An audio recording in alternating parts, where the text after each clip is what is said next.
அன்பின் பிதாவே, இந்த காலை வேலைக்காக உமக்கு நன்றி செலுத்துகிறோம். உம்மை நன்றியோடு துதிக்கிறோம், ஸ்தோத்தரிக்கிறோம், உம்மை மகிமைப்படுத்துகிறோம். ஆண்டவரே, நீர் பலன் தருகிற தேவன். ஆண்டவரே, எங்களை நேசிக்கிற தகப்பன். உம்முடைய கரத்துல எங்களை ஒப்பு கொடுக்கிறோம். ஆண்டவரே, எங்களுடைய அக்கிரமங்கள் நீங்க எங்களை முற்றிலும் கழுவி என் பாவம் அற என்னை சுத்திகரியும் என்று தாவீது சொன்னது போல, ஆண்டவரே, இந்த காலை வேளையில எங்களை முற்றிலுமாய் உம்முடைய கரத்துல ஒப்பு கொடுக்கிறோம். எல்லா பாவங்கள், மீறுதல்கள், அக்கிரமங்கள் எல்லாவற்றையும் மன்னித்து சுத்திகரித்து உம்முடைய பிள்ளைகளாய் எங்களை ஏற்றுக்கொண்டதுக்காய் உமக்கு நன்றி செலுத்துகிறோம். இந்த நாளின் வேத தியானத்தை எங்களுக்கு ஆசீர்வதித்து தாங்க. நீங்க எங்க கூட பேசுங்க. நேசிக்கிற இயேசு கிறிஸ்துவின் இனிய நாமத்தில் கேட்கிறோம் பிதாவே, ஆமென்.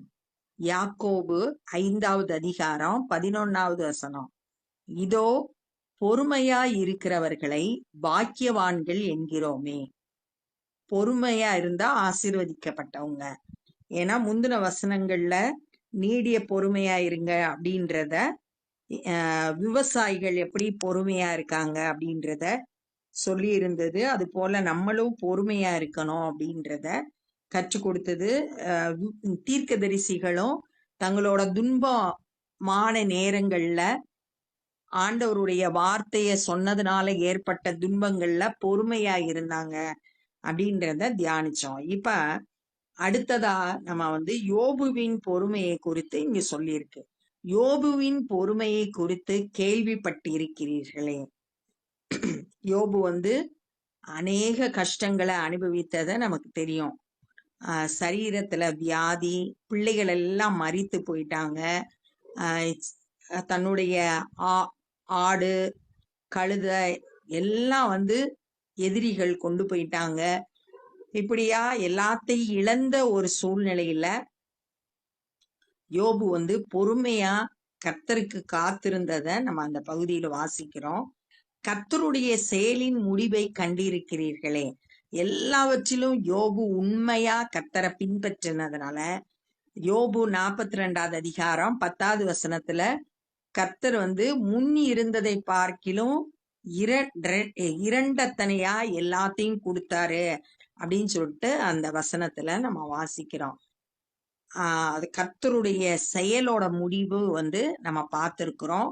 நம்மளும் நம்ம கடந்து செல்கிற கஷ்டமான சூழ்நிலையில கர்த்தரை உறுதியா பற்றி கொண்டு யோபுவை போல உபத்திரவத்துல பொறுமையா இருந்தோம்னா கர்த்தர் நம்மள கடைசியில நமக்கு கட்டாயம் ரிவார்டு கிடைக்கும்.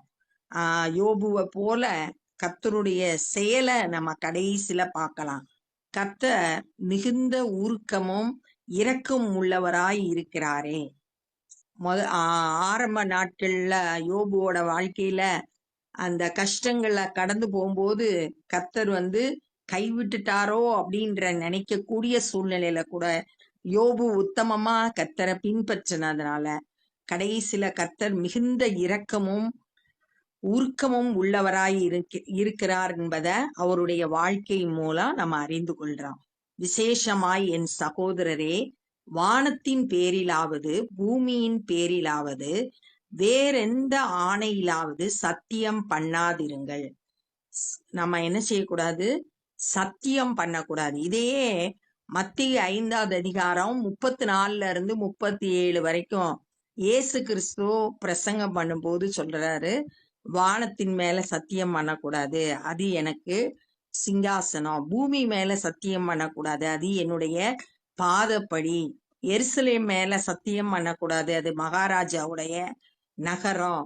தலையில இருக்க முடி மேல சத்தியம் பண்ணக்கூடாது, அந்த முடிய கூட உன்னால கருப்பாக்கவோ வெள்ளையாக்கவோ முடியாது அப்படின்னு சொல்லிட்டு, அதனால உள்ளதுன்னு சொல்லு அப்படின்னு சொல்லிட்டு அங்க கற்றுக் கொடுக்கிறாரு.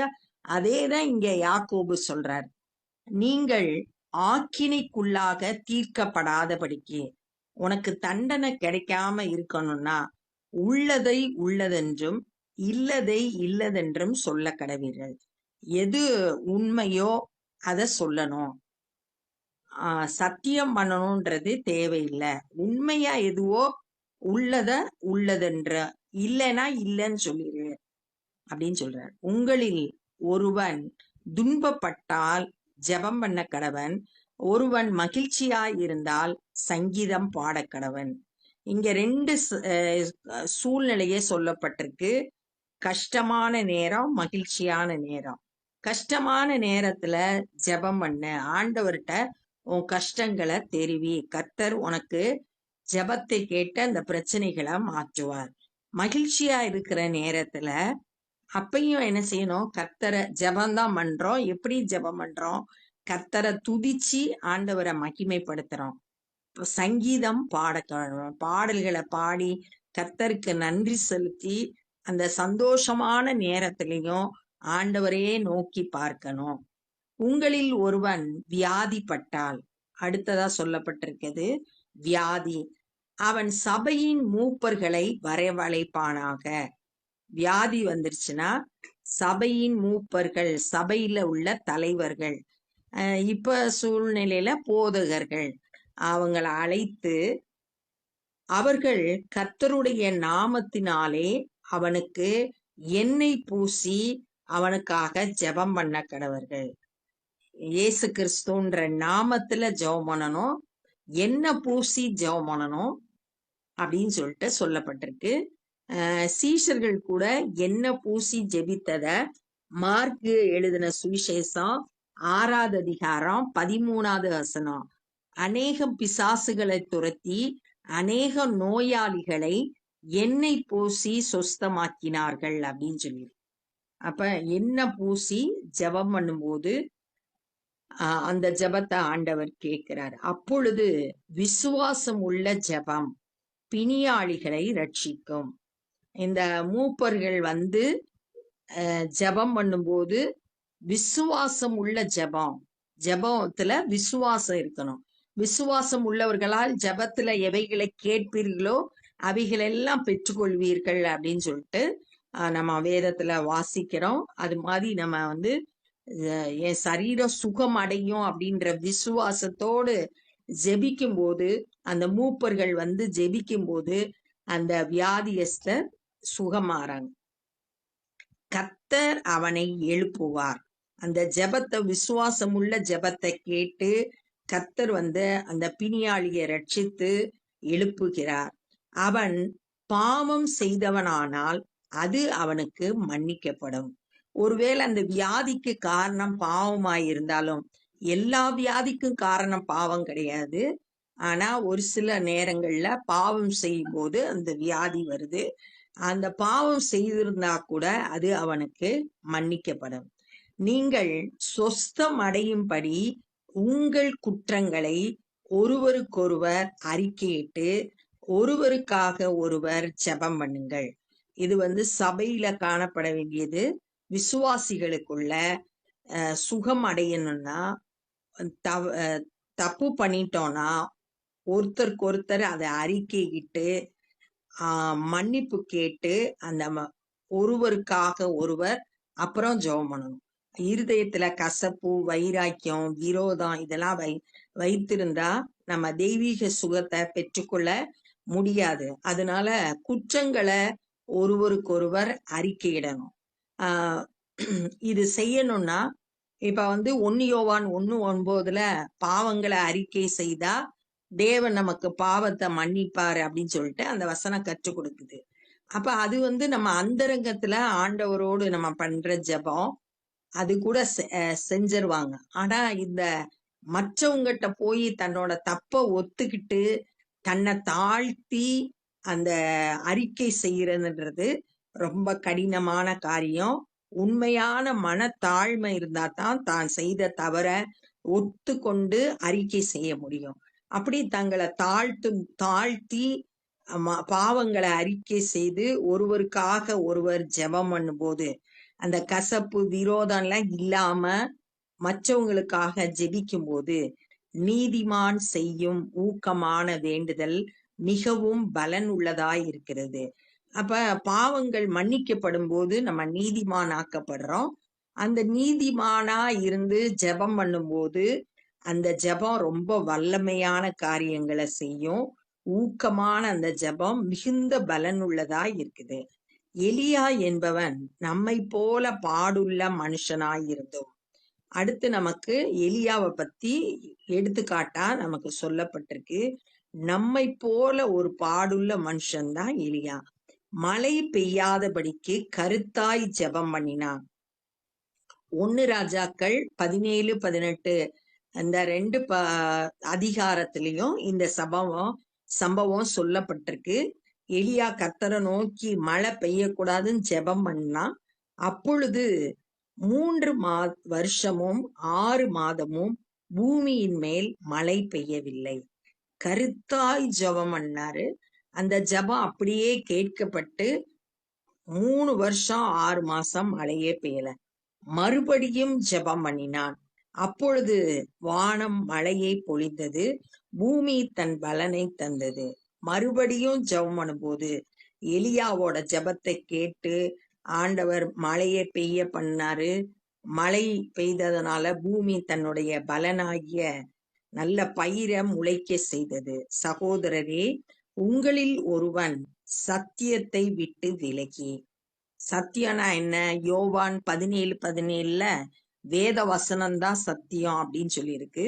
யோவான் 14வது அதிகாரத்துல இயேசு கிறிஸ்து நானே வழியும் சத்தியமும் ஜீவனுமாய் இருக்கிறேன் அப்படின்னு சொல்ற. அப்போ ஒருத்தன் வேத வசனத்தை விட்டு இயேசு கிறிஸ்துவை விட்டு விலகி மோசம் போகும்போது, இயேசுவை விட்டு விலகிட்டா கட்டாயம் அவன் மோசம் போயிடுவான், பிசாசுக்கு அடிமைப்பட்டுருவான். அப்ப மோசம் போகும்போது மற்றொருவன் அவனை திருப்பினான். வேற ஒருத்தன் போய் அவனுக்கு நற்செய்திய சுவிசேஷத்தை சொல்லி அவனை மறுபடியும் கிறிஸ்துவண்டை வழி நடத்தும் போது தப்பி போன மார்க்கத்திலிருந்து பாவியை திருப்புகிறவன். சத்தியத்தை விட்டு விலகினா பாவியாயிரான். அவன் திரும்பவுமா சத்தியத்துக்குள்ள வரும்போது அப்படி வர செய்கிறவன் ஒரு ஆத்துமாவை மரணத்திலிருந்து ரட்சித்து, பாவத்தின் சம்பளம் மரணம். அப்ப இவன் பாவம் செய்ததுனால மரணம் அவனுக்கு தண்டனையா கிடைக்கும். அதுல இருந்து இவன் மறுபடியும் இயேசுவிடத்துல கூட்டிட்டு வர்றதுனால மரணத்திலிருந்து அவனை ரட்சித்து திரளான பாவங்களை மூடுவான் என்று அறிய கடவன். அவன் செய்த திரளான பாவங்கள் எல்லாம் மூடப்பட்டு போயிடும், மன்னிக்கப்பட்டு அவன் திரும்பவுமா இயேசு கிறிஸ்துவுக்குள்ள வருகிறான் அப்படின்னு சொல்லிட்டு பாக்குறோம். அப்ப இந்த நாள்ல நம்ம என்னெல்லாம் கற்றுக்கொண்டோம்னா, யோபு உபத்திரவத்தின் மத்தியில பொறுமையா இருந்து கர்த்தர் கடைசியில 2 மடங்கு அவன் எல்லாவற்றையும் திரும்ப பெற்றுக்கொண்டான், 2 திரும்ப பெற்றுக்கொண்டான். தேவன் உருக்கமும் இரக்கம் உள்ளவராய் இருந்தார் அப்படின்னு பார்த்தோம். நம்ம வானம் பூமி மற்ற எதுலையும் நம்ம சத்தியம் பண்ணக்கூடாது. உள்ளதுன்னு சொல்லணும், இல்லைன்னா இல்லைன்னு சொல்லிடணும். துன்பம் படுற நேரத்துல ஜெபம் பண்ணணும், மகிழ்ச்சியா இருக்கிற நேரத்துல சங்கீதம் பாடணும். 2 சூழ்நிலையிலும் நம்ம ஜெபம்தான் பண்ண போறோம். தேவனிடத்துலதான் அத சொல்ல போறோம். கஷ்டத்தையும் அவரிடத்துலதான் சொல்லணும், மகிழ்ச்சியான நேரத்துல ஆண்டவரை துதிச்சு நன்றி சொல்லணும். வியாதியா இருந்தா சபை தலைவர்களை கூப்பிட்டு எண்ணெய் பூசி அவங்க ஜெபம் பண்ணும்போது அந்த விசுவாசம் உள்ள ஜெபத்தை ஆண்டவர் கேட்டு வியாதியை மாற்றி எழுப்பி அவன் பாவம் செய்திருந்தா அந்த பாவத்தை மன்னிப்பார். அடுத்ததாக ஒருத்தருக்கு ஒருத்தர் விரோதமா குற்றம் செய்திருந்தா அந்த குற்றங்களை அறிக்கை செய்து ஒருவருக்கு ஒருவர் ஜெபம் பண்ணும்போது நீதிமான் செய்கிற அந்த ஜெபத்தை கேட்டு ஆண்டவர் பதில் கொடுக்கிறாரு. எலியா நமக்கு ஒரு முன்மாதிரியா சொல்லப்பட்டிருக்கு. அவர் பாடுள்ள மனுஷனா இருந்தா கூட கருத்தா ஜெபம் பண்ணதுனால 3 வருஷம் 6 மாசம் மழை பெய்யல. அடுத்து திரும்பவும் ஜெபம் பண்ணும்போது மழை பெஞ்சிச்சு அப்படின்றத தியானிச்சோம். அடுத்து கடைசியா ஒருத்தன் சத்தியத்தை விட்டு விலகி செல்லும் போது அவனை மறுபடியும் திருப்பி கொண்டு வந்தா அவன் ஆத்துமாவை மரணத்திலிருந்து தப்புவிக்கிறோம், அவன் செய்த திரளான பாவங்கள் மூடப்படுது அப்படின்றத அறிய கடவன் சொல்லியிருக்கிறத இந்த நாள்ல நம்ம தியானிச்சோம். இப்ப நம்ம ஜெபம் பண்ண போறோம். அன்பின் பிதாவே, இந்த நாள்ல நாங்க கற்றுக்கொண்ட இந்த வேத பகுதிக்காய் நன்றி செலுத்துகிறோம். இதுல உள்ள சத்தியங்களை கை கொள்ள எங்களுக்கு கிருபை செய்யுங்க. இந்த வேத வசனங்களை எங்களுடைய இருதயத்துல பதித்து ஆண்டவரே அந்த வசனத்தின்படி வாழ எங்களுக்கு உதவி செய்யுங்கப்பா. ஆண்டவரே ஊக்கமாய் ஜெபிக்க எங்களுக்கு கிருபை தாங்க. ஆண்டவரே எலியாவை போல கருத்தாய் ஜெபிக்க உதவி செய்யுங்க. விசுவாசத்தோடு ஜெபித்து நாங்க பதிலை பெற்றுக்கொள்ள கிருபை செய்யுங்க. ஆண்டவரே பரிசுத்த ஆவியானவர் சகல சத்தியத்துக்குள்ளும் எங்களை போதித்து நடத்தும்படியா ஜெபிக்கிறோம். இந்த நாள்ல சுவிசேஷ பணியை செய்கிற ஒவ்வொருவரையும் பயன்படுத்துங்க. அநேகர் ஆண்டவரே உம்மை விசுவாசித்து ரட்சிக்கப்பட கிருபை தாரும். நாங்களும் எங்களால் இயன்ற ஊழியங்களை செய்ய கிருபை தாரும். எல்லா துதி கன மகிமையும் உமக்கே செலுத்துகிறோம். நேசிக்கிற இயேசு கிறிஸ்துவின் இனிய நாமத்தில் கேட்கிறோம் பிதாவே, ஆமென். என் ஆத்துமாவே கர்த்தரை ஸ்தோத்திரி, என் முழு உள்ளமே பரிசுத்த நாமத்தை ஸ்தோத்திரி. என் ஆத்துமாவே கர்த்தரை ஸ்தோத்திரி, கர்த்தர் செய்த சகல உபகாரங்களை மறவாதே. ஆமென். God bless you.